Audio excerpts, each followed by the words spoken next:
On this episode of the podcast, I have with me Ken Babcock. He's the co-founder of Tango. We're going to talk about his journey from being a founder in residence at Atomic to a pretty successful startup, and kind of what he's learned, some of the knowledge he could pass on if you're looking to go down that path. And obviously, Ken, thank you for being on to share with everyone. Yeah, thanks for having me on, Amir. Absolutely. So I know the title of co-founder can mean a lot of things, different hats, different ways it's split up. So if you tell us what you are responsible for, and also tell us what Tango does, so everyone has some context of that, and we'll dive in. Yeah, I'll start with Tango and then talk a little bit more about what I've done, which is for other fellow founders, it's a very meandering set of responsibilities, but Tango, put very simply, we're a Chrome extension that allows you to create how-to guides in the flow of work. So any process tool that you're using, you just activate the Tango Chrome extension, and we create documentation of everything that you just did. So think about training a team member or a customer up on a particular tool or process. We make it such that you can just go through your process and then share it very quickly. Which is a lot more streamlined of a process than taking screenshots manually, dumping it into a Word doc, annotating all the screenshots. So we're saving people a lot of time. Now, my role as a co-founder, it has changed a lot from the beginning, when it was really just me and my two co-founders, Brian and Dan. But I would say the way I think about my role today, and we're 35 people post Series A, 200,000 plus users, however you want to benchmark our size. My role today is really, how do we hire and retain the best talent? How do we make sure we don't run out of cash? And how do we make sure that we have a very clear vision and goals that we're striving towards? So those three areas, it sounds very simple when you say it, they're big, but like that to me is like the critical role of like a co-founder and CEO. Absolutely. No, and I think obviously, as time has gone on, I'm sure you've added, as you've mentioned, to that toolbox and the ever evolving job that is the co-founder. I guess the one thing we talked about beforehand was kind of the path you've taken. Obviously you spent some time in the Atomic program. You then left, and then at some point in the last couple of years, you launched your own company. I think it is interesting to kind of talk about that journey, some of the decisions that went into it, and what you get from a program like, being a founder in residence at Atomic, how much of that carries through, what are some of the gaps that going back you might have hoped you would have known beforehand, if any. And I guess maybe to start off at the top. So, deciding to join, you were at Uber, to decide to join Atomic, what prompted you to want to go down that path just to begin with?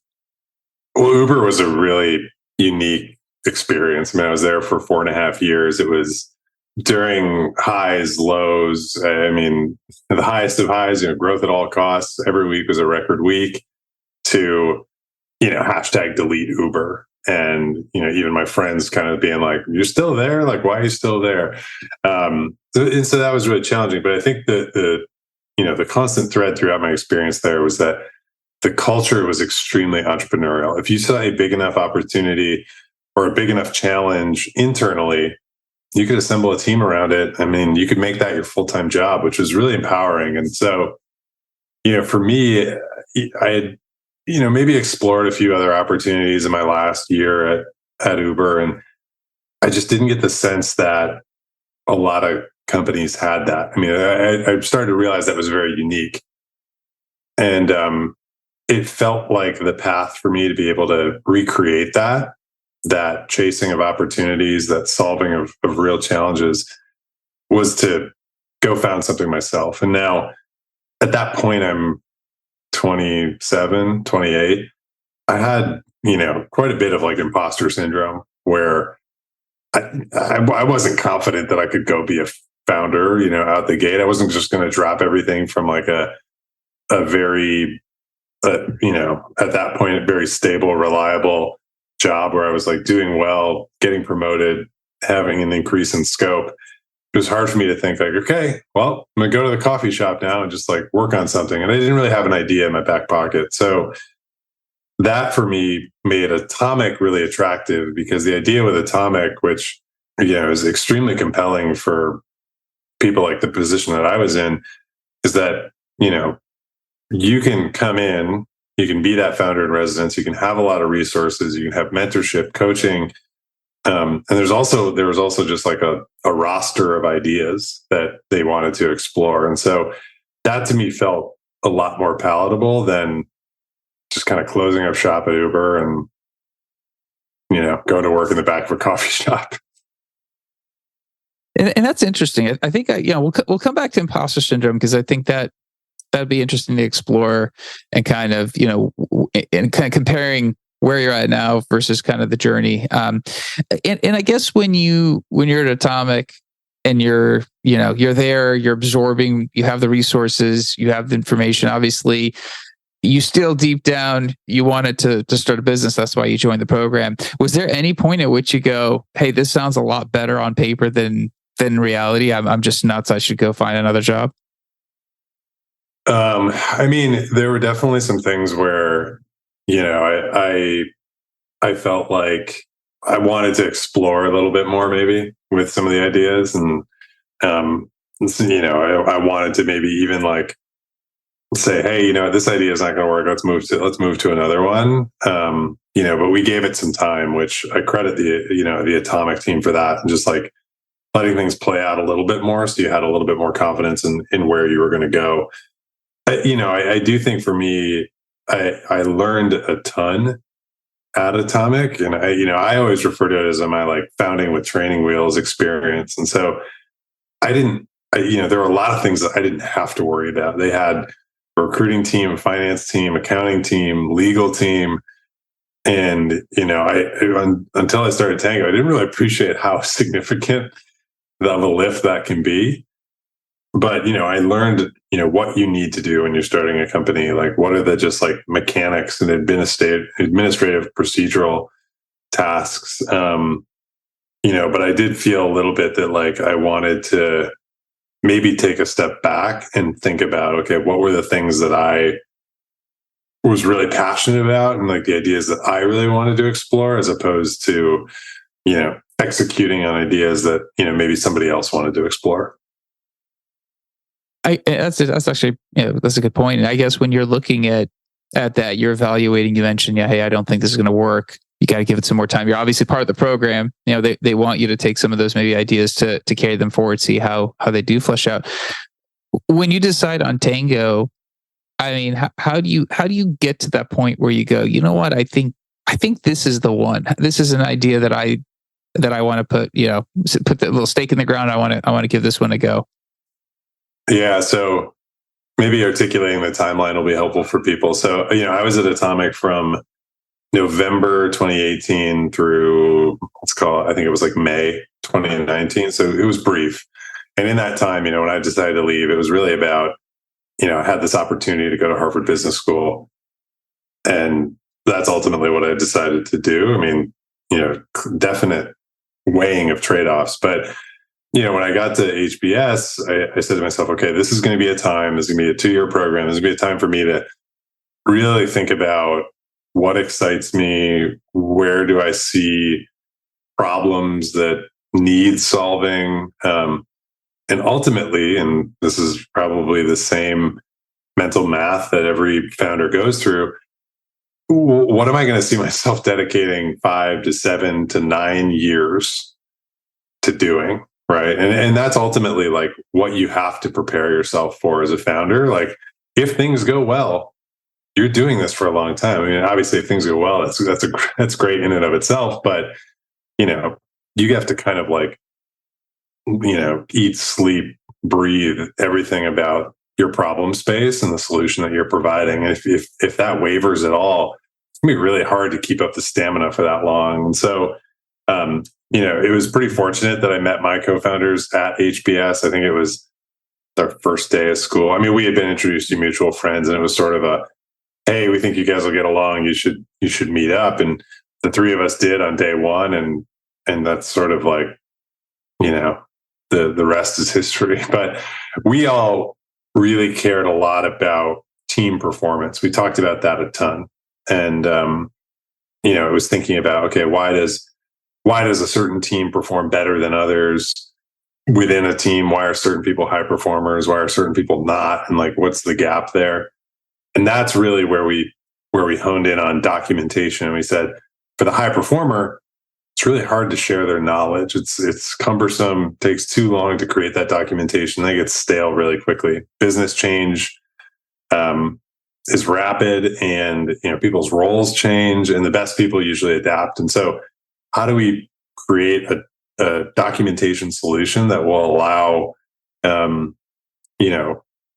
that knowledge to adapt to the change in the business? So that was really where Tango started. And I think that tied in a lot of our passions. I mean, Dan was, an investor in software companies and had that experience. But from a team perspective, he also was like captain of the Brown football team. Like we're all just people who are very oriented around teams. I led teams early in my career at Uber. And then, Brian had founded companies before school. So knew how critical teams were to success. So I think that was the theme that kind of brought it all together, where we could say, we could be doing this for 5 to 7 to 9 years. I guess the step in between Atomic and deciding to go, Harvard Business School, and as you kind of were going through the Atomic, if you would have seen a product you liked, do you think the path changes, or was the decision to go to HBS something that you thought was kind of critical if you want to be an entrepreneur down the road? I attribute it to a few things. Yeah, like if there was an idea that I was particularly excited about, that absolutely could have changed the course. I think the other thing too is like, I had just come off 4.5 years at just a crazy place to work. I mean, Uber was a crazy place to work, now that I have more context. And, it was 4.5 years of riding those ups and downs, really grinding through just a lot of hard projects and problems and different team dynamics. And, I wrapped up my time at Uber on a Friday and I started at Atomic on a Monday. And then like the following week, I got knee surgery, and then I came back to Atomic on crutches, and I just didn't give myself a chance to breathe. And so what was attractive about HBS was also, in addition to, really thinking about what those ideas I'd be excited about, it was also like, I need a reset.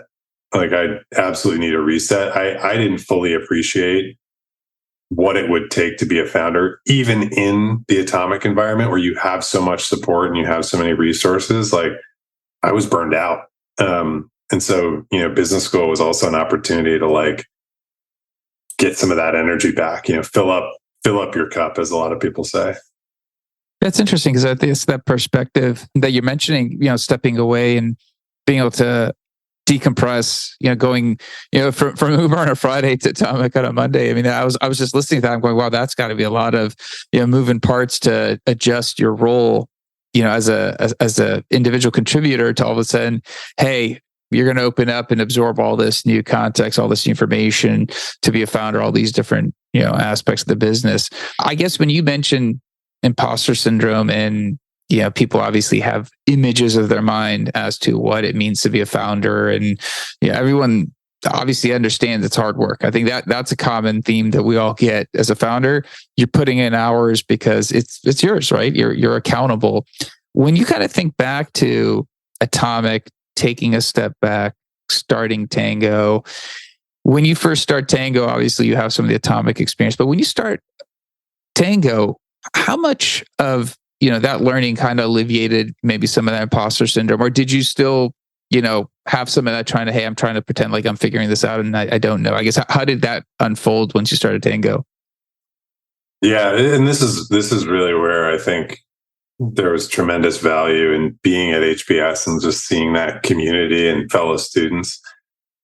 I always felt that in order to be a founder, you needed to accumulate all these skills. You needed to become an expert at negotiation. You needed to become an expert at, storytelling, fundraising, culture building, products, engineer. Like I just thought you needed to accumulate it all because ultimately, like you would need to set the foundation.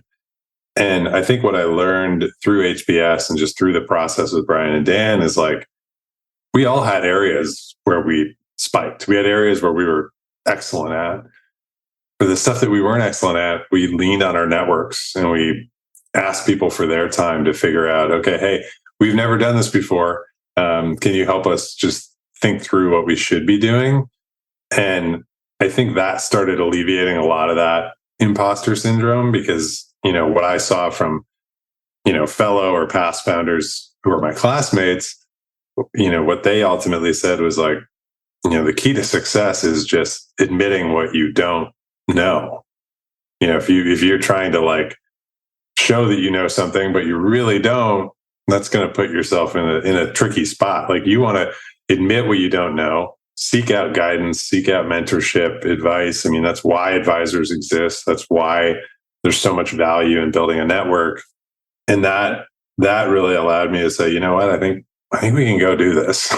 So, and it also helped that like Brian and Dan, we all had very complementary skill sets. It wasn't something where there was like tremendous overlap between any two people in that group. Yeah, it's interesting. I listened to you mention being aware of your strengths and then trying to find people to help advise you on the gaps, the weaknesses. I guess when we're all growing up, or just what we hear a lot about is always working on your weakness, right? Try to strengthen your weakness, try to address that. And sometimes, I've thought about personally, I'm just listening to you. I'm like, well, sometimes if you actually know what your strength is and you build around your strength and then fill in that gap with the pieces that you don't have, it might be easier than trying to overcome a weakness, which you might spend a lot of time and effort trying to do that and never get there. And I think it's interesting that you kind of realized that you don't have to have all the hats and all the tools in your toolbox polished, ready to go, that it's actually was your core skill set that was carrying you through. And a willingness to just lean on others, right? Yeah. Like if that is a weakness, leaning on others and building trust and understanding, where they're coming from. The framework that I actually really like to think about, and we started actually doing this as a founding team. It's from a guy named Matt Mockery, he's like a CEO coach. He's written some books, and a lot of people reference him as like, kind of best in class for the tech world. But he talks about, for founders, trying to operate within your zone of genius, which sounds ridiculous. And it is, it's marketing, right?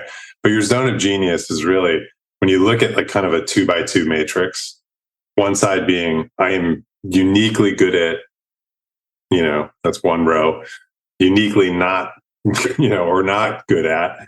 And then, the other side of the matrix is like, what do I enjoy? What do I don't enjoy? And so the idea with the zone of genius is like, you should be operating as much as you possibly can in the zone of, I am uniquely good at this, and I really enjoy it.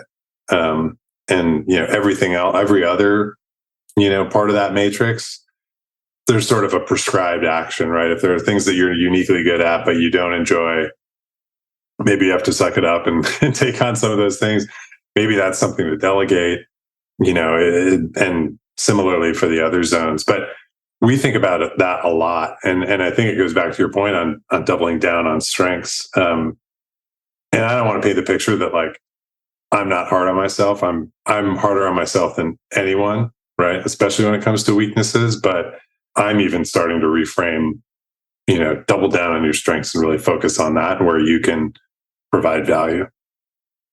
Yeah, it's interesting because I think, and we'll link to the Matt Mockery book. I think that's a operating your zone of genius. That's a good line. Obviously, if you're if you're on the path of being a co-founder, you might already come across that. But if not, we'll make sure that's linked.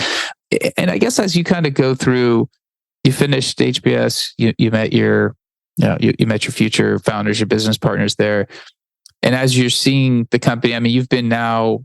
It's a couple of years. Tango's been around, correct? 3 years or so, almost. Yeah. I mean, if you count our very early HBS startup bootcamp project, which was January of 2020, it's almost 3 years. 3 years.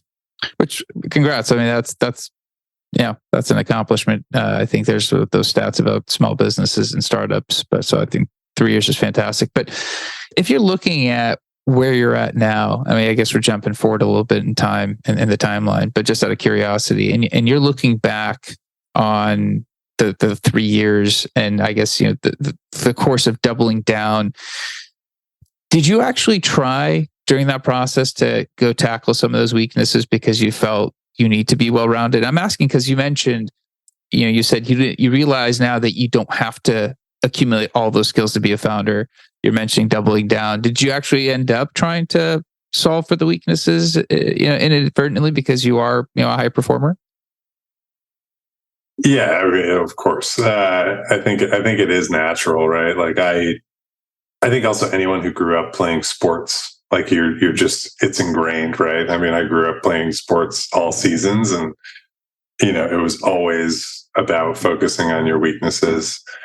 So yeah, no, I mean, unintentionally, that has absolutely happened, whether it be like, HR, finance, areas where when you're the CEO and you don't have people in those functions, you end up being the backstop.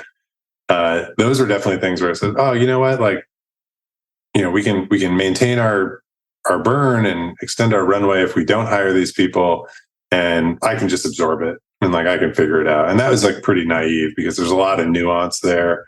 And I think I learned that the hard way, where you're just like, holy cow, I've got a million things kind of in this bucket. In fact, it's for me, that would probably be the zone of incompetence where you don't necessarily enjoy doing it and you're not good at it. And that gets really draining. And so, no, that's absolutely happened. And I think everyone probably could, everyone tries this in their own personal life. I mean, if you have a car, a home, anything, I mean, sometimes you're like, I'll just go tackle that to not spend the X to hire someone in. And then, 3-4 trips to Home Depot later, you're willing to write any check you can, just because you realize that, you need it done. But I guess when you're kind of looking at the future, right, and you're taking some of the learnings, and I think as an athlete, I see that a lot. I think you're right. It's ingrained to want to perfect the craft, the skill. You have to work on all the flaws because some of those nitty gritty details are what separates, athletes from each other, because everyone's at some point very similar in terms of the regimen. But as you're kind of looking forward and you're like, at some point you're going to have to divest hats and you're going to even get more focus on some of the areas that you mentioned that you're focused on now. Have you started thinking like, which ones you're gravitating towards? Because obviously, they're in your, zone of genius versus not, or do you have now things that you're like, I just am passionate and I'm willing to put the time and effort to grow that skill because I've just realized it's something that I like doing? I think, I have what I mentioned earlier around those like 3 areas that are critical: hiring and retention, cash runway, like mission and vision. That is where I'm trying to focus a lot of my energy. Mainly because, I mentioned we're 35 people. We're all remote. Remote presents a lot of challenges. There's a ton of benefits too. But, sometimes what that means is you're playing a large game of telephone when it comes to communication. And so, a lot of what I'm thinking about is like, how do we bring in the right people that are going to thrive in this environment? And then once we bring them in, how do we know that they're very clear on where we're going? Why do we exist? Where we're going? How do we get there? I mean, those 3 categories are actually literally how we've framed our, first half of 2023 strategy. It's like, those are literally the 3 headers, because that alignment is what's going to allow people to move quickly and remove bureaucracy, right? If everyone's running around being like, what are we focused on? What are the goals? What's the vision? And they're asking around and everyone's playing that game of telephone. That means they can't feel like empowered to execute on what they need to do. And so that is where I find myself spending much more of my time, which is very different than the early days. The early days, like when you're a co-founder, you're kind of like this like high-powered individual contributor, right? You're like, I'm going to do all this stuff. I'm going to do all that stuff. And now it's almost a little bit of like being very mindful of where you're leaning in, but otherwise kind of like architecting the map for everyone on the team to understand where they need to go. Absolutely. No, I mean, it actually was. I think when we spoke, the product, itself seemed to resonate to me because, we're all remote and we're all trying to capture some IP to give to somebody else. And before it used to be just sitting down next to me, and it was really easy. And now, when I saw the product, I'm like, well, this is interesting because, to be able to do something really quick, provide and you mentioned, something about if there's a bit of an obstacle, a high performer might not capture that information. It might just be something they're not going to do, and getting that so that somebody else can consume it, but more importantly, someone else can consume it even further. It's really interesting because you mentioned, the whole thing started based on, the three of you having a passion in terms of the teams and high performance, which kind of all fits into the product really well. Yeah. I mean, we use the product internally, not just for our own product feedback, but it does just accelerate your ability to say, hey, here's the thing I need you to do. Here's how you do it.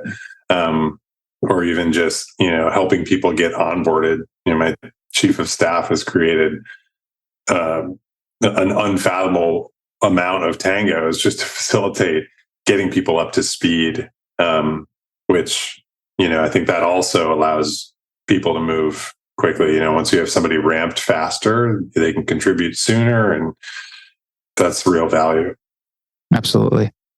I was going to ask you a final question because I'm always curious when I speak to a founder is, when you first start a company, you have certain maybe thoughts and aspirations, and then you're in it. Maybe those change, maybe they don't, the goals of what you think you're going to kind of accomplish.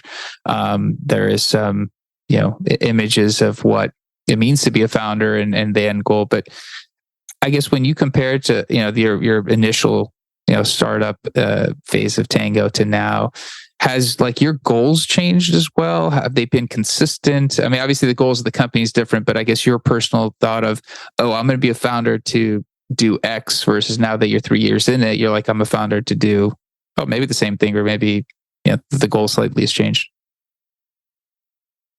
Yeah, it has changed. I mean, I think when you start, it's really about how do we identify a problem that's big enough, that it needs to be solved, and making that impact is the primary motivator. And I don't think that goes away.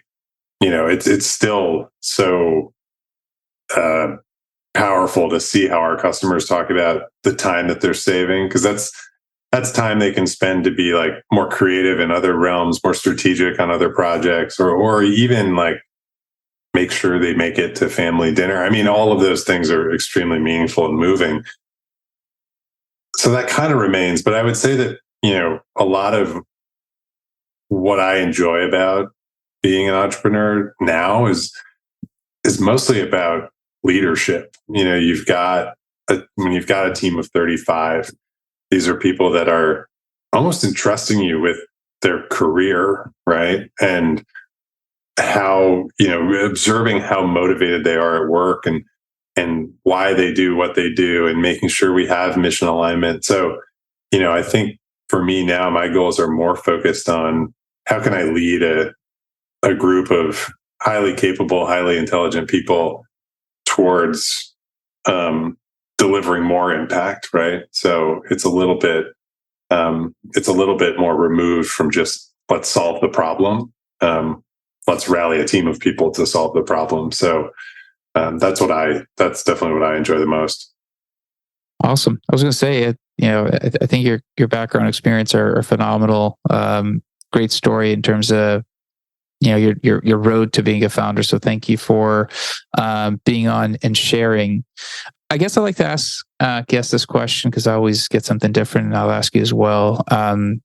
If you could ask a future guest of the podcast to cover a topic, what would you like to hear them talk about?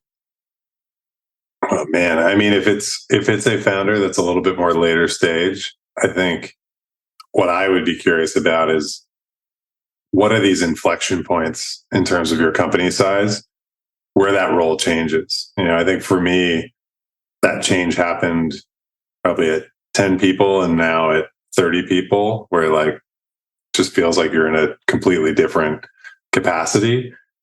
Would love to know what are the next the next set of inflection points. Is that 50 people? Is it 100 people? And what does that mean for how I can be an effective CEO? So that's a topic I'd love to hear more about. I like it. That's a good one. I'm sure you'll get there. But obviously, if we can have somebody talk about it, it seems like kind of fits your desire of always trying to learn from others. And I think this would be a great topic for everyone else to learn from as well. Ken, what's a good way of getting a hold of you? If somebody wants to just reach out, pick your brain, talk about something you mentioned on the episode, is LinkedIn, do you have a preferred means of somebody reaching out? Yeah, I think my preferred would be just shoot me an email. Shoot you an email, okay. Ken@tango.us. I'm pretty responsive, so and love to, if I can pay it forward and help somebody else, like that's always something I'll make time for. Awesome, man. Thanks for your time. I know you're busy. Thank you for taking the time to chat, and I greatly appreciate it.